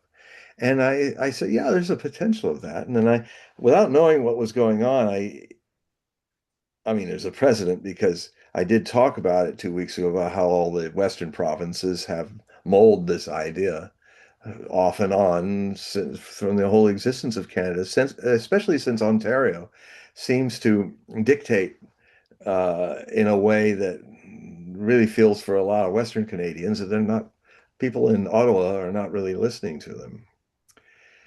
And I don't think having a lot of truckers imprisoned in very fascist ways has done help to keep the Canadian Union alive. I will just add that. With Miss England, who used to be the prime minister, who is married, well, bit National Socialist. So,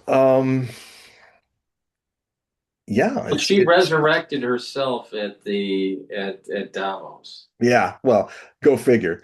Yeah. You It, know, because she was kicked out or stepped, yeah.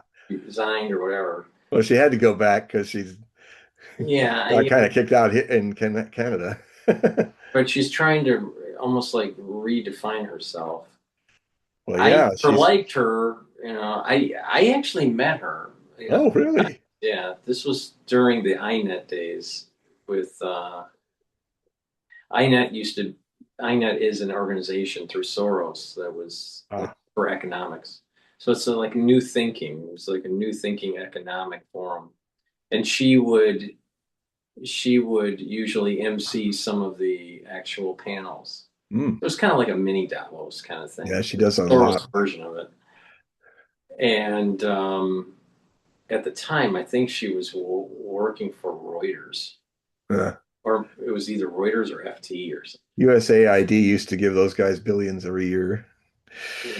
something. So, I wonder why I don't read them much anymore. but she's trying to position herself as a consultant or position Yeah, herself as an analyst, yeah. financial analyst.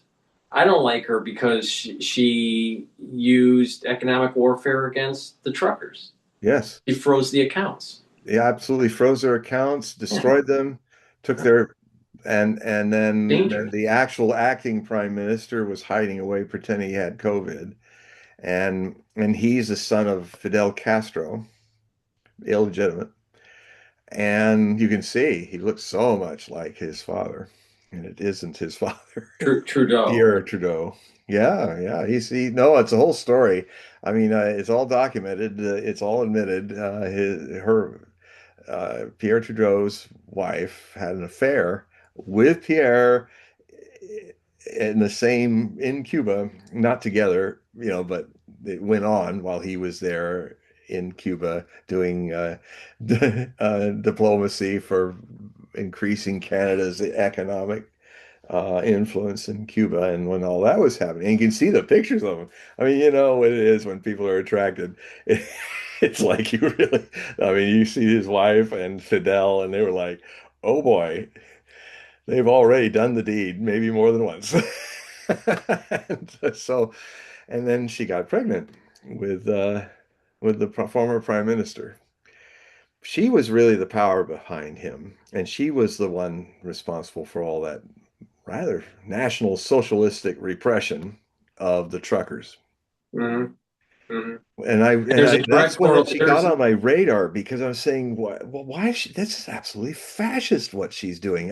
And I was thinking Canada was a place, I love Canada. I thought maybe if I get too politically incorrect in the United States, I can always go to Canada. Now I go, nope, yeah. I thought I'd never say it. I'm actually safer here than there. Well, the thing And Europe too. I don't think I can go back to Europe with or Freeland England. or with Freeland, she heavily is connected with Soros. Heavily. Yeah, And, yeah, very much. he's connected to, this almost like destroy the world Yeah. Dr. depopulated. No kind of guy, Looks like we who's need fine. another Holocaust. She's dangerous. She's absolutely dangerous. Yeah, And she seemed to be she on didn't certain like us. substances when she was, We're just when, meat to her, you know. yeah. Well, and then, over at Davos, it was interesting with Carney, who's now the prime minister.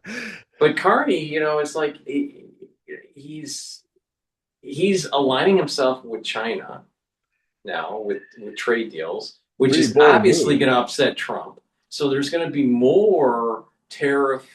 I mean, just recently, Trump said that if you align yourself with China, Yeah.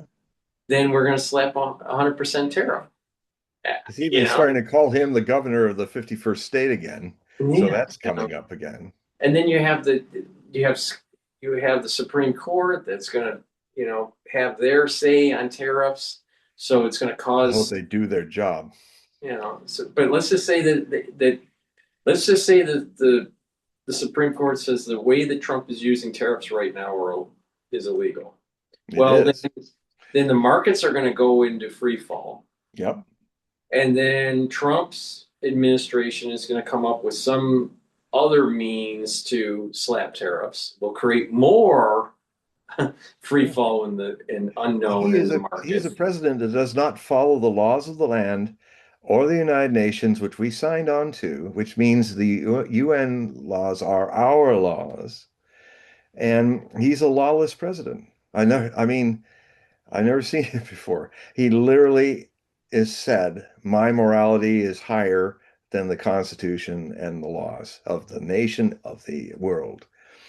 That's crazy. See, I always put when I look at leaders, especially in the United States, the litmus test that I use is if they were in the situation of George Washington, would they have given up the generalship, become a private citizen, Yeah. and run as the president of the United States, or would they have anointed themselves as a king?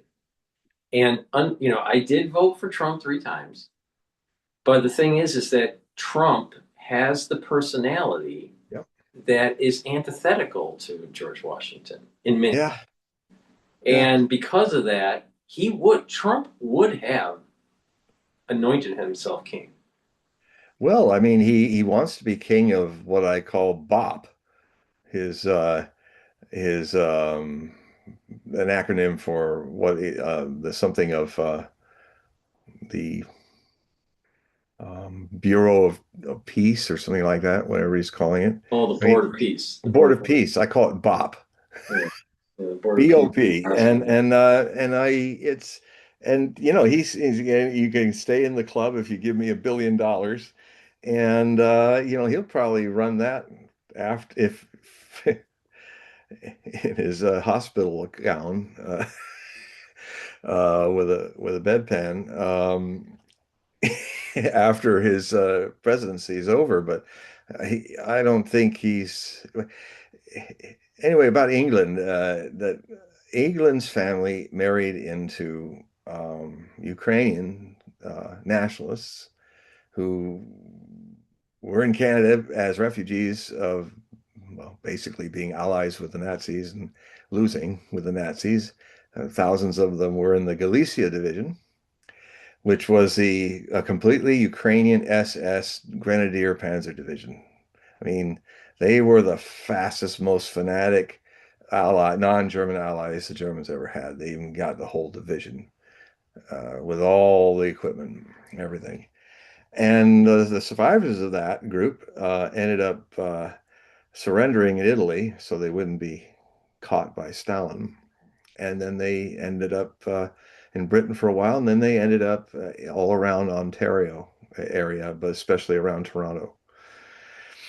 And though she was not a part of those, her grandfather, her Ukrainian on the Ukrainian side of her family, her grandfather used to write Ukrainian National Socialist magazines and stuff for Ukrainian Nazis, Banderite Nazis in Goebbels' propaganda ministry.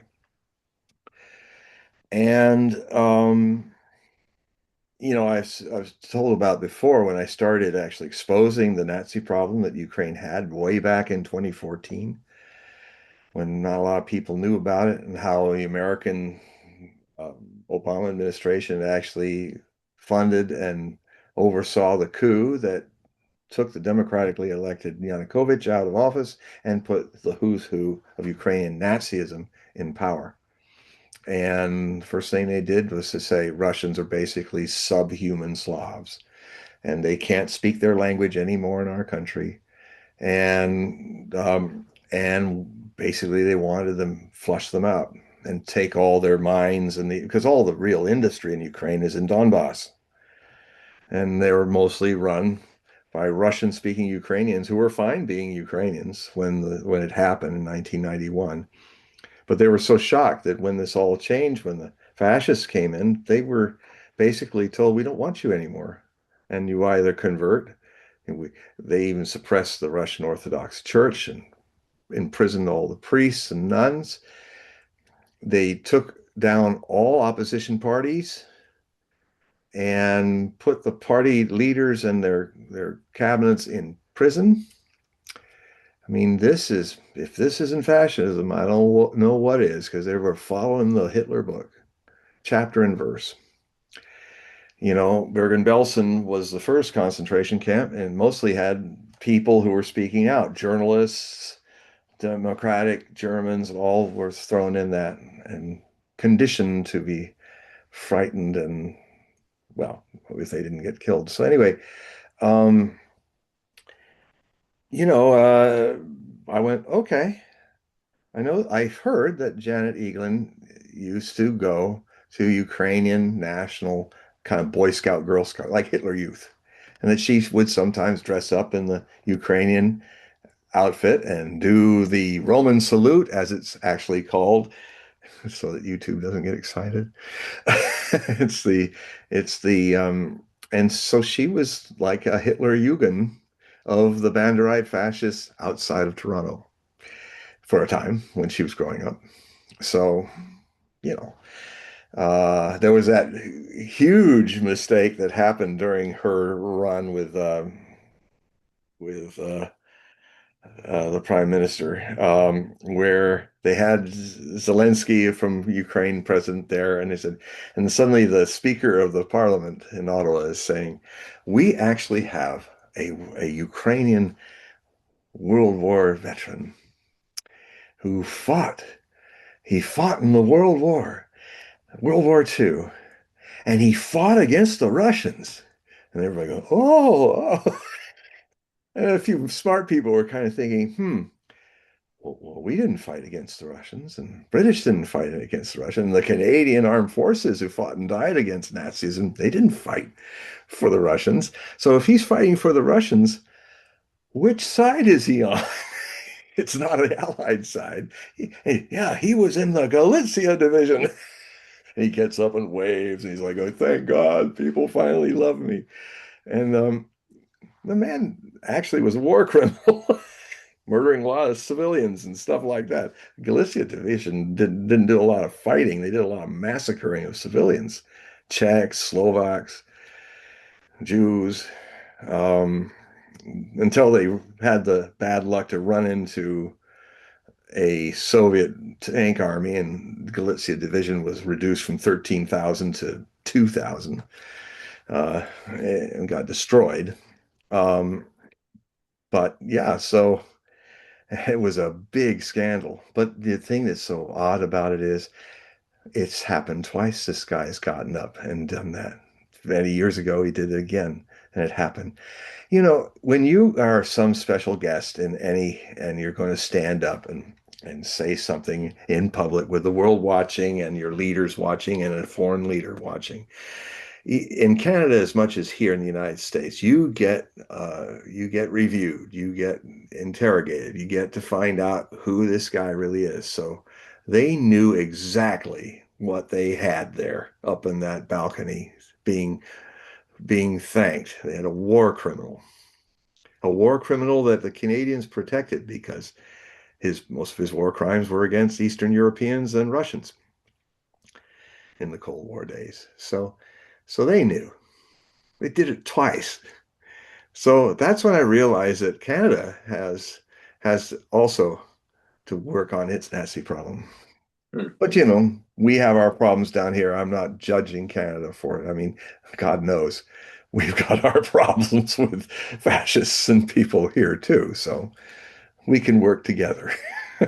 Well, I mean, I was from Detroit, but Ah, when I think of Canada, I'm always thinking of maple syrup, hockey, you know, cold weather. But as I get older, Molson's beer.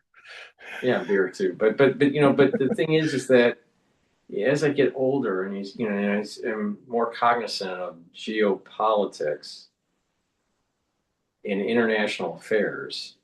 Um, there's definitely a strange feeling that is coming out of Davos this year, Mm, and that is that this whole new world order is almost getting smashed up. yeah. So the The question is, BRICS is what smashing. exactly does it mean? you Well, know? the BRICS is doing it. The BRICS is the new world order. These people are a bunch of globalists who think they can do a one government rule and dictate over the human race. They're just trying another variation of Gross Deutschland. It's Gross Erdeland. If we use the ancient goddess of the earth, Erda, it's Gross Erdeland. And Mm. yes, and I used to think that globalism had something to share with the world, but now I'm thinking that the way the world will become a global society is not going to be through globalists and Davos and these dictator types. It's going to be when we shrink the size of our democracies to more localized control because democracy doesn't work in really big populations. It's very difficult. It's a localized form of government. And ultimately, what will happen, and I think the BRICS is a major step towards that. All these countries, they don't want a war anymore. They just want to trade and do peaceful things, bring more wealth to their countries, bring more things. I mean, the Chinese are amazing in that way, is that they when we come to a country to get it to be an ally, we build a military base. When the Chinese come, they build a speed train. They build infrastructure. And they're very open about it. It says, we're investing in you guys so that we can trade back and forth. And the trade is not dominating like here. I mean, we weaponize everything that we trade about as a domination thing. It's kind of an empire without the obvious Imperial British Army and the Union Jack flying over it. We we do the bank jack. We do. I mean, we do what happened to me, what happened to my master when he was being kicked out of 21 countries by the CIA, flying after each country when he was kicked out of America. And uh, I saw in Uruguay, it looked like he was going to actually, Uruguayans were embracing us, and it looked like we were going to end up with our commune down in South America in Uruguay. And I was thinking, well, I'm going to have to learn Spanish because we're going to live in a Spanish world now. And uh, and he was just a few steps from getting a permanent guest visa. And then the CIA plane finally found us. And then the guy who was our go-between with Sanguinetti, who was the president at that time, in tears, said to Osho and people who were there in Puente del Este, had this two houses that were merged into one, Puente del Este, East Point. And he said, the Americans have come in. They've basically say, if you don't get the Bhagwan out of here, we will demand that you pay up your debts for the investments now. And it's interesting when I heard that story, and that's why he flew out, went to Jamaica next after that. Eventually went back to India, and then the CIA tried to prevent me and other people, thousands of disciples, from getting past customs in India. They they tried to silence him, and then they tried to keep us away from our teacher. Imagine if you did that to the disciples of Jesus or the chelas of Buddha. Well, it was happening. And um, so I'm watching with Under past Reagan. This my is under mom. Reagan's administration. Yeah, this be 1986. So I'm sitting with my mom and we're watching TV in Seattle, and then suddenly there's this whole thing going on where, oh, a Ronald Reagan, he's shaking hands with Sanguinetti. A few days later, Sanguinetti was up and having a visit in the Oval Office all by his lonesome with Ronnie. And they're shaking, and he says, yes, and this is President Sanguinetti, and we've decided to postpone the payments of this money that his country needs, and we're actually going to give him more money because we love Uruguay. Well, that was the payoff. So I look over to my mom. She looks over at me. We look at each other and start cracking up. We said, "So this is what it was." We saw the other side of it. My people saw my wit or witness to the other side of this. So that's how American empire works. It works. It's in clever in a way. It's invisible. It's the invisible empire. But what's going to happen is this empire is falling, and the the the future is really now with the global majority. One of other Osho prophecies that came true is that the world is moving from east-west axis to north-south, and it's beginning now. And the global south, the majority of the human race with Asia, um, are not going to buy our bonds anymore. Um, the US dollar is going to have to devalue itself, and Americans have to return to be responsible, pay-as-you-go Americans. We used to be that way before World War II and the Cold War, till we got addicted to military industrial complex industries. Well, that's all going now. And so America's going to have to use the US dollar like everybody else uses their currencies and pay as you go. Not we've made all this wealth on the burden of others gobbling up through our dollar our excess deficit spending. Well, now nobody's using our dollar anymore, and soon very few will be using it because it's just too damn toxic and manipulative. Now, United States, Trump could end this brain fart in 1 second if he did an unpredictable left turn as he can, as this Gemini with Uranus and his sun in Gemini. And with his true north also in the conjunction, it would be a lucky move because he's very lucky. He might even survive his own disasters because he has incredible luck. It doesn't matter what his health, mental health is or not. He has incredible luck. So he may fall into that space lucky. I don't know.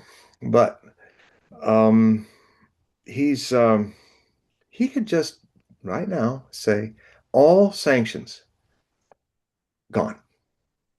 The US dollar is open again. And and we're not going to put any strings attached on it. That's not helping the world, and it's not helping us.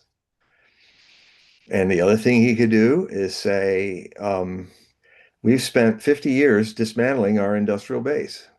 Now the future is industrial jobs, you know, and just start to encourage that. And it's going to take a minimum of a quarter century to get us somewhat back on our feet again. Russia went through this. There's somebody to watch about this. Their industry crashed and was then gobbled up by carpetbaggers, mostly American carpetbaggers, in the 1990s. They had to build from scratch. And about just before this war started, the Russian economy was finally coming out of that. And now they're booming and they have an industrial base. If they got to go to war, they can make it, the stuff. If they got to go to peace, they can make it. Just like we used to be. What's left of our industrial base? The other thing that has to happen is sit down on the financial economy. That economy is BS. It doesn't make anything.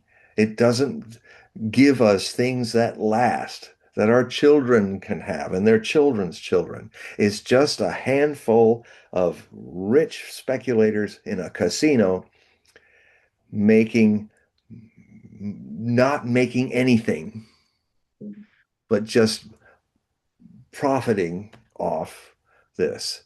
Now, the other thing that could happen too, Robert Barnes, I'm going to write some things about what I heard Robert Barnes said. A great source of mine, comes on the Duran a lot. He's also a good insider, objective insider about what's going on in the cabinet. He's got connections and friendships with a lot of those people. He's a close friend of the vice president. And and so um, I never thought of this, but we could literally, this whole idea that the 10% that has the money are going to keep the economy going up. It's just like what's going on in Las Vegas. They believe the high rollers, they've got this brain fart in their head that if we just uh, serve the high rollers and stop giving the free dinners and lower prices for shows and stuff to working class people that used to be your mainstay, your one-armed bandit guys. No, we're only going to deal with high rollers, and that's how we'll finance all this and make even more money, and we won't have to work so hard. And, well, it's Las Vegas is becoming a ghost town. It's destroying Las Vegas. And in the same stupid way, this idea that the 10% that have most of the wealth on this, how many yachts can a handful of trillionaires buy to keep this economy afloat? But you know what you can do, and what Robert Barnes said, is you could actually the way the money flows goes, you could actually end property taxes and you could actually uh, give a lot of working people could have next to no taxes to pay and still deal with the higher echelons and stuff, making lots of money. Okay, Wall Street, you want to make the money, we're going to take 30%. And then that volume of money, the vast majority of American people will keep the money they earn. And what do people do when they keep the money they earn and their nest egg grows and all? They buy things. The thing that made this country great economically was that the whole population was buying, was customers were, and that made more businesses, and then that made more businesses for businesses, and so it goes. So a tax jubilee where you don't even have to pay taxes at a certain level of your income, you can keep whatever you earn. And still, there's other ways. So I'm going to study what he's saying deeper so that I can talk about those other ways. There's still other ways that um, you can pay the taxes and pay the bills. You don't have to. Frankly, he said that technically what the Joe Schmo and Mrs. Joe Schmo America are getting are giving to the government. It's not that much. It would not be missed. And it would be so much better. The burden of debts and inflation and stuff would go down. People would have more currency to pour into the real economy, not the BS economy, which is trapping all the money, going nowhere fast, or sitting there, not being invested. I mean, if these Wall Street people would invest in real factories, real jobs, then that would help us too. I would give them incentives to do that, or give them punishments if they don't. Well, if you don't do that, we're going to take a lot of your funny money. But if you Well, put I your mean, Trump kind of brought this up with the defense industry. He hmm, was basically saying you're going too slow. We need to ramp up our manufacturing, and what the executives are doing is they're buying back stock, yeah, using the cash flow, buying back stock, having stock options for the Yeah. executives, Yeah. and paying higher dividends instead of The investing in more equipment and well, and land. what this war has shown in Ukraine is here what we're going to go up to another $500 billion and have and the same Trump saying $1.5 trillion to build a new American army and all that.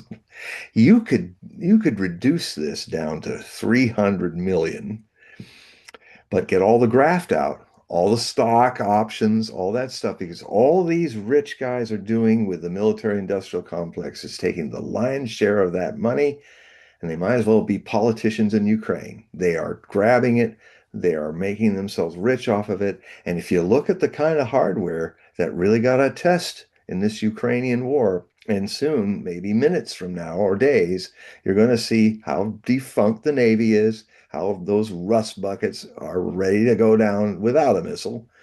You're going to see to what extent we have nothing but a graph, mortally wounded military base. It can't produce because none of that money's gone in there. So the first thing I would do is sit all those billionaires down and said, because they're the oligarchs that are as evil as the oligarchs that were running Russia and we were helping them. And it was Vladimir Putin that over 20 years got rid of them all. He said, you can still keep your money, but stay out of politics. Mm. Stay out of the people's business. And the ones that didn't, he put them in jail and exiled them out, or they got out. And then a lot of them are moping in Britain. So those oligarchs are a bunch of thieves. And we've got a bunch of thieves in billionaire mansions circling the entire District of Columbia. Those people should be put on notice. Okay, from this point, you got your money this way, but from now on, you're going to be a patriot to this country. You're going to put most of that money and research and employment and do that to make our defenses better, or you're in jail because you are you're no better than a Ukrainian corrupt official. Zelensky, I hear now has hid $1 billion in Billion several banks. Yeah, he's up to 1 billion. I remember when he started at for 400 million. himself. Yeah, yeah. I tell you, the people that have been so screwed in this war are the Ukrainian people. They don't even know to what extent they literally are living up to Lindsey Graham's openly expressed wish. Well, yeah, we'll fight the Russians to the last Ukrainian if we need to. He actually says this in public, and he doesn't even think that. So we're just your tool. We're meat. And America doesn't love Ukraine. I think the American government is at least you're just a tool. You've been completely bamboozled. And worse, your people, the Ukraine is losing millions, crippled and wounded in this war. The Russians are not, I because don't think that Zelensky would have a chance in fair elections to be reelected. no, in fact, they did a poll and I have the poll up in my last set of articles, and um, no, Zelensky would not win anything. He'd probably go down as bad as I mean, his popularity, lack of popularity, is in the 80 percentiles, I think. And but what was interesting was that General Zaluzhny would win over Budanov, who is actually the lady in waiting to be the next president. And he is he's a CIA man. He's trained by the CIA. He's running the SBU, which is or the DIR, I think, DUR or GUR, which is, or as they say in Ukrainian, HUR. That is the military intelligence, and he's replaced the guy who was the minister of the presidential offices, which is another name for the vice president. So he's been picked as the vice president by the CIA's boy, and he's going to be the next Russian president, Ukrainian president. And then if Zelensky can get out, I mean, fortunately, his family is in one of his big sprawling mansions in the United Kingdom. So his kids and his family have already left. He's all alone there. So at least he thought ahead and saved his family. But man, he now Zelensky, in my article, I showed you something you'll never see on mainstream news in England or Europe or in the United States. And it's a true picture before when he was fired as the Russian general and was going off to his exile as the ambassador who can't speak English in Britain. Um, this the commander, the current commander of the right sector National Socialist militia. That's the red and black flag guys. And he was giving him a little iron cross with the Ukrainian symbol in the center of the iron cross, but it looks just like a German iron cross except for that. So he's showing it. And behind him is a black and white painting of Stefan Bandera, the founding George Washington of Ukrainian Nazism. And to the right of him is the red and black flag of right sector, Prattli sector, which are the people that launched the coup with U.S. backing, the very bloody coup, the fascism takeover Ukraine back in 2014. And so, and he's looking with those kind of snake-like eyes. He looks a lot like Goering. He might be his reincarnation. I don't know. He's just looking and he's just saying, yeah. His face is like saying, yeah, I'm with them. He Mm. could be the next president, or maybe he'll take a stint as commanding general and then fulfill a prophecy that he made about himself that he reflected. He said, God, I often am haunted by thinking about the commander of the Finnish forces in the Winter War, 1939, 1940, Mannerheim. And I often think, I wonder with this war, and he was saying this early on, it's one of the reasons why he started to say, hey, we're losing this war in 2023. And he said, I'd hate to have to speak to my soldiers and tell them that what Mannerheim had to when the Soviets beat them. And I'm thinking, there's a chance he might have to make that speech. He might be having a presentiment about it because he might become, after Sirski is dumped, who's called the butcher by most Ukrainians.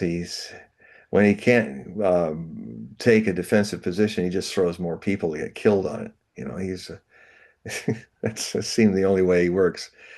Um, so yeah, so lots of things happening. So we're at that time of the show where we'll have to wrap it up. But before we do, I want to remind the audience in the description we have links. So please click the link. It'll take you to John's website. Sign up for the periodical, and if you'd like, also sign up for a reading. We talked about the readings Yeah. through the broadcast, but if you want to talk about the periodical for Well, the the periodic, the periodic, can't speak today. periodical. Periodical. I should have to do a Gilbert and Sullivan patter to get my voice back. Why without adoration, mad with fascination to indulge in my lamentation, no occasion do I miss. But anyway, uh, so yes, well, the Hogue Prophecy Report is in this new year. It's going to be released more frequently, and I will no longer be doing my epic novel size article waves. I will be applying that prodigious work to new books. Uh, so for people who love the long haul of my work, and a lot of my readers do, you're going to have a lot of books to read from now on. But what I do now is one or two articles frequently. I can't tell you when yet because I'm still learning how to do this and keep all my other ring circuses going. But I just released one. It was there'll be about 16,000 words, 18,000 words maximum, but I'm going to try to reduce that so that I can bring them out more frequently. I mean, here's one thing it could happen. maybe I'm only hours away or days away from launching a overview of Nostradamus's prophecies about Iran and where this is going. So if we're coming to blows, then I will be working next week on one article that will be a nice overview of what I was writing about in Nostradamus, the War with Iran. And hopefully I won't need to do that, but I have a feeling I will be. And so more frequent there. And so when you go to hoagprophecy.com, you'll see free samples of all of my articles. And you will also see a place where you can join up. Uh, and $60 for a to pay online to get a subscription for 12 months. That's only $5 a month. Not a lot of money. Um, but you can also be an automatic payer and subscribe.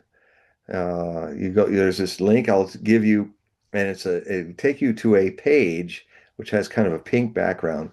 With in the upper corner, you see donate here, and you to click on that button, and it will take you to PayPal, where your options will be easily there for you to take. You know, I prefer that you do it with your credit card rather than do. I don't have a PayPal account for myself privately. I only have a page for my. So if you donate and say, "Hey, get it this way," just use your credit card if you can to get that.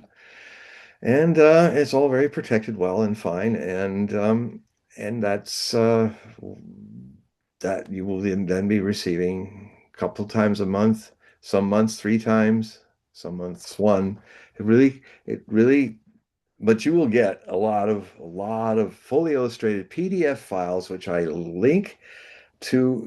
attach to your email that you want me to use, or the email you use to go to PayPal to purchase your subscription. And then we will you'll get the Hogue Prophecy Report. All right. So, individuals, the ones that are watching, please click the link in the description and that will go to John's website. Please sign up and help support John's work. He puts in a lot of effort. It's very detailed information, so please help support. And thank you for the support. Yep. Well, we had a pretty good, good showing today. So everyone, thank you for typing in and chatting and listening in on X Spaces. We greatly appreciate it. And we're going to do this again in about 2 weeks or so. So, John, you tell everybody goodbye and have a good night. Goodbye, everybody. 2 weeks from now, it'll be a whole new world. Yeah, maybe, hopefully, we don't glow in the dark. Well, Well, if we go glow in the dark, we'll glow in the dark dancing. maybe. So, so thank you everybody for watching, and I will also be replaying this on the different channels if you want to watch the uh, the premieres and share the links and ask your social media to follow us so we can grow the audience. Thank you And for if you haven't clicked that button, the like button, click it now. yes, Thank you. please click the like button. So thank you for listening and have a nice day.